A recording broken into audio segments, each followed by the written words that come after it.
지난 영상에서 탈북을 시작해서 압록강을 무사히 넘고 그리고 중국에 도착해서 브로커를 만나기 전 과정까지를 이야기했었는데 오늘은 그 이후 이야기를 한번 해볼까요? 네. 압록강 넘어서 이제 중국에 무사히 도착했잖아요. 도착해가지고 지인의 집에 가야 되는 상황이었어요. 왜냐면 저희가 그 출발할 때 동생이랑 연락을 못 했잖아요. 한국이랑. 그래서 그 지인의 집에 가서 전화기를 빌려서 동생한테 연락을 해야지 이제 브로커를 불러주는 이런 상황이었었거든요. 그래서 그 지인 집에 가가지고 이제 전화기를 빌려서 전화를 하는데 또 그 지인한테는 얘기를 하면 안 돼요. 한국 간다는 얘기를. 그래서 전화기만 빌려가지고 이제 중국에 일하러 왔다 이렇게 얘기하고 중국 대방한테 연락을 해야 되는데 전화기를 좀 빌려달라고 얘기를 했거든요.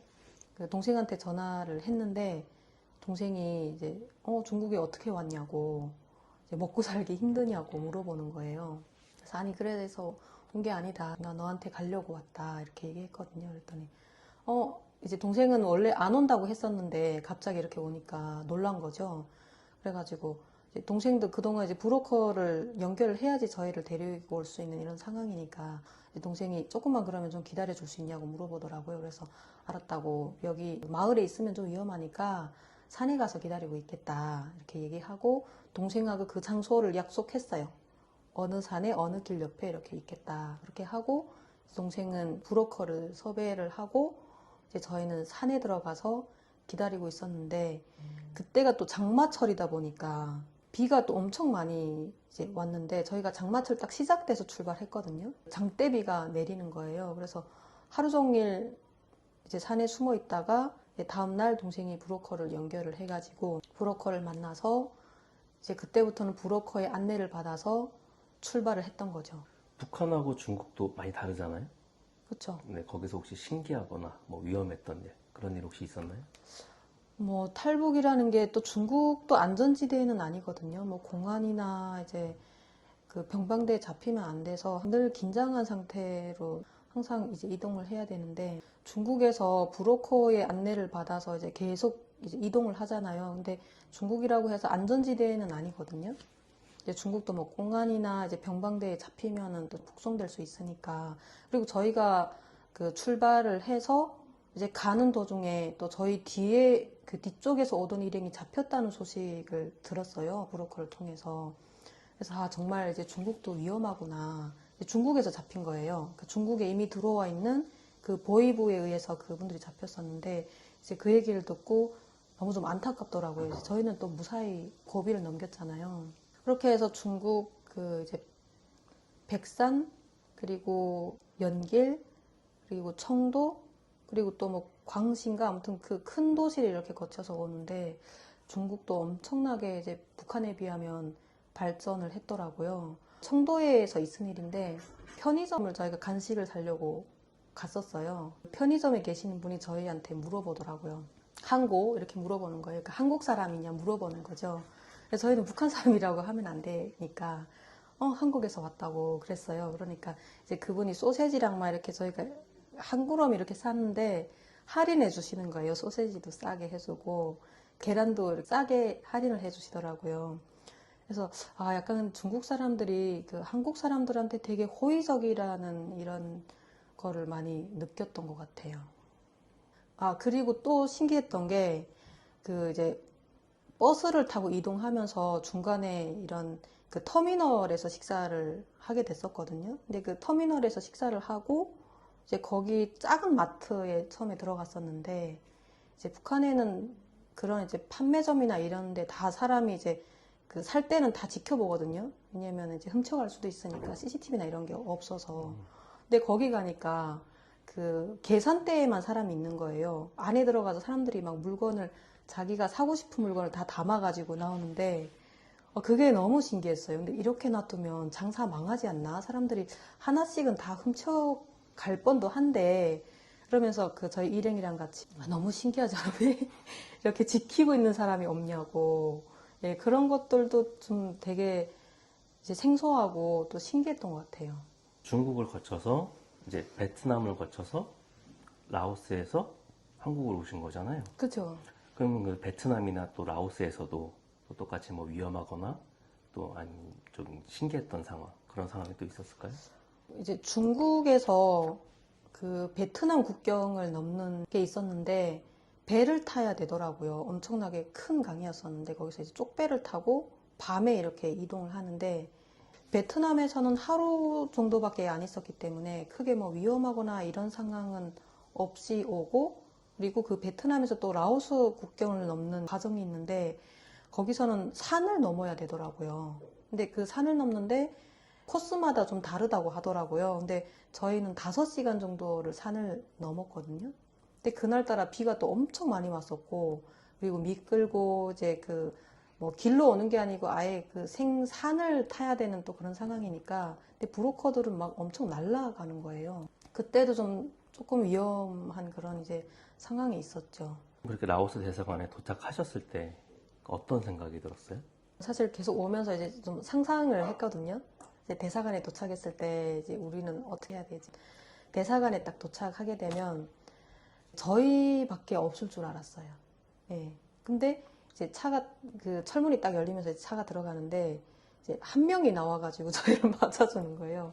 저는 사실 이렇게 직원들이 다 나와가지고 이제 한국에서도 사람들이 와서 이렇게 많을 줄 알았는데, 그러니까 탈북자가 저희밖에 없을 줄 알았던 거죠.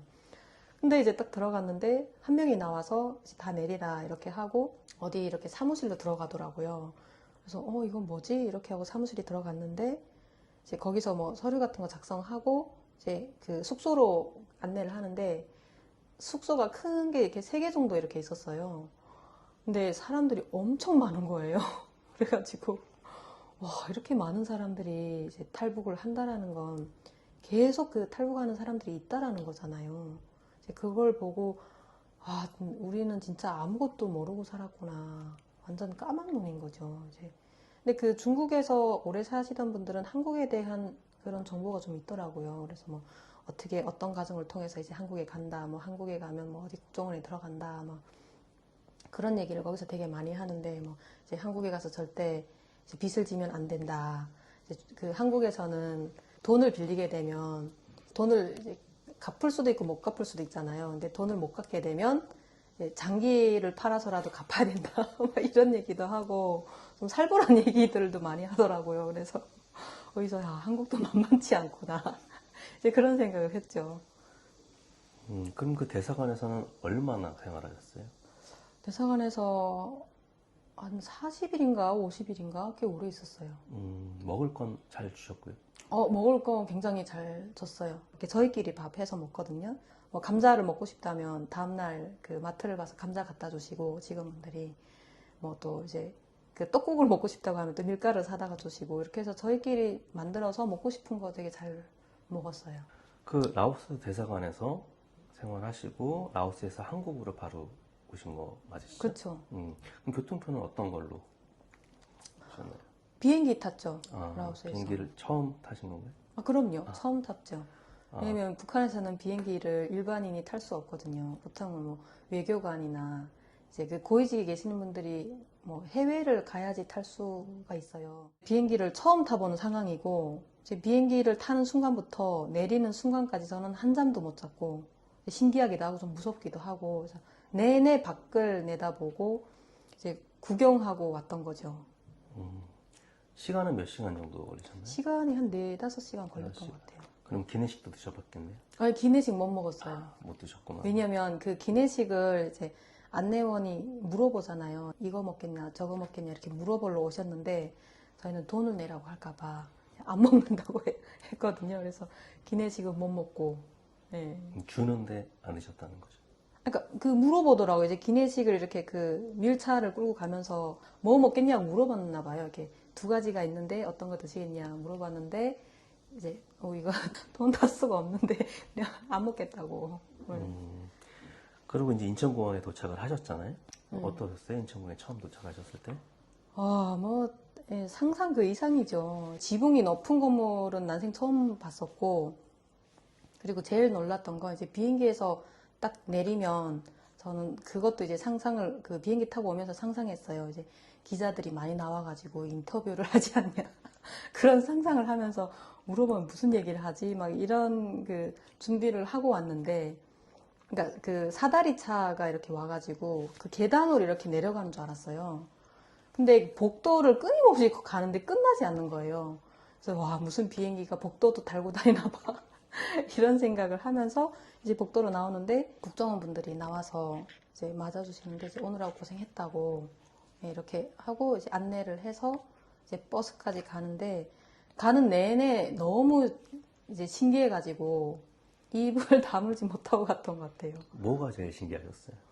뭐 다 신기했죠. 이제 그 공항에 보면 막 좀 블링블링 하잖아요. 이렇게 유리도 엄청나게 큰 유리 밖에 다 냈다 보이고 이제 비행기들이 다 서 있는 게 다 보여요. 근데 비행기가 한두 개도 아니고 엄청 많은 거예요. 큰 비행기가.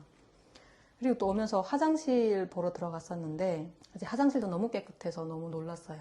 그래서 손 씻을 때 이렇게 보통은 수도꼭지를 틀고 쓰잖아요. 근데 그런 거를 저는 봤어요. 근데 공항에 와서 이제 화장실을 보고 손을 씻어야 되는데 물이 안 나오는 거예요. 조금 창피하더라고요. 이게 그 한국 분들은 나와서 바로 이제 손 씻는데 이제 잘 비벼도 잘 안 나오는 거예요. 그래서 자세히 보니까 이제 한참을 비벼야 나오더라고요, 이게. 그래서 따라서 했죠. 근데 물이 나오더라고요. 되게 뿌듯했어요. 바로 그 조사기관으로 가셨나요? 아니요, 버스 타고 조사기관으로 가기 전에 병원에 갔었어요. 병원은 왜 가셨나요? 엄청 큰 병원이었는데 지금 생각해보면 그게 종합검진을 받기 위해서 갔던 것 같아요. 근데 아침 6시인가? 그때 이제 도착을 했었는데 오전 내내 했었거든요, 검사를. 종합검사를 하려면 피 뽑잖아요. 근데 북한에서는 한 번도 피를 그렇게 많이 뽑아본 적이 없거든요. 이제 피 검사라고 하면 그 손끝에 바늘 딱 찔러가지고 O형이나 B형 이런 거 하는 그런 검사는 받아보지 못했어요. 병 나면 그때 병원에 가지 뭐 미리 이제 병을 예방하거나 그런 게 없다 보니까. 근데 그 피를 뽑는 거예요. 근데 거기서 조금 저는 의심했어요. 피를 왜 이렇게 많이 뽑을까? 네. 아, 이게 역시 이제 북한에서 들었던 북한 영화의 두병사라는 그런 영화가 있는데 그 두병사가 배가 표류돼서 한국에 와서 어느 정도 머물러 있다가 뭐 2년인가 3년인가 다시 돌아가는 그런 스토리의 영화였었는데 그 영화에서 피를 다 뽑고 그 다른 피를 이렇게 넣어가지고 그 2명의 군인들이 나중에 조국에 돌아왔을 때는 이제 병균 있는 피를 넣어줘가지고 나중에 이제 얼마 못 살고 죽는 그런 영화가 있거든요. 근데 그 영화가 갑자기 생각나는 거예요. 조금 의심했어요. 네. 그 병원에서 검사를 마치시고 이제 국정원에 들어가셨잖아요. 그럼 국정원에 들어가셨을 때는 어떠셨어요? 이제 북한에서는 국정원이라는 얘기 안 하고 안기부라는 얘기 하거든요. 그런 얘기도 또 이제 조금 들은 게 있고 그래가지고 안기부에 들어가면 좀 많이 조사도 받고 좀 고문 같은 것도 있을 거라는 상상을 가지고 있었어요. 근데 딱 들어갔는데 감옥 같지가 않는 거예요. 무슨 엄청 깔끔한 이런 이제 건물에 딱 처음에 들어가가지고 아, 이제 지하실에 가나 보다. 그러니까 이 건물은 사무실이고 또 다른 지하실이 있나 보다. 이렇게 생각을 했어요. 그래서 조사를 받는다는 생각하니까 조금 많이 무섭기도 하더라고요. 그 탈북 과정이 쉽지 않으셨는데 이제 지금에 와서 그때를 되돌아보시면 어떤 생각이 드세요? 지금에 와서 생각을 해보면 그때 탈북을 선택할 수 있었던 그 저의 큰 용기에 너무 고맙다고 얘기를 해주고 싶고요. 그리고 또 그 여정 속에서 작든 크든 도우미의 손길을 내밀어 주신 그 모든 분들께 또 너무 감사하고 그때 그분들이 없었더라면 제가 절대 탈북을 하지 못했을 거다. 탈북에 성공하지 못했을 거라고 생각을 하고요. 그래서 더 감사하고 그래서 지금의 이 삶을 더 소중하게 치열하게 살고 싶습니다. 자, 그럼 본격적인 한국 생활 이야기는 다음 시간에 계속하도록 하겠습니다. 오늘 이야기는 여기까지 하겠습니다. 감사합니다. 감사합니다.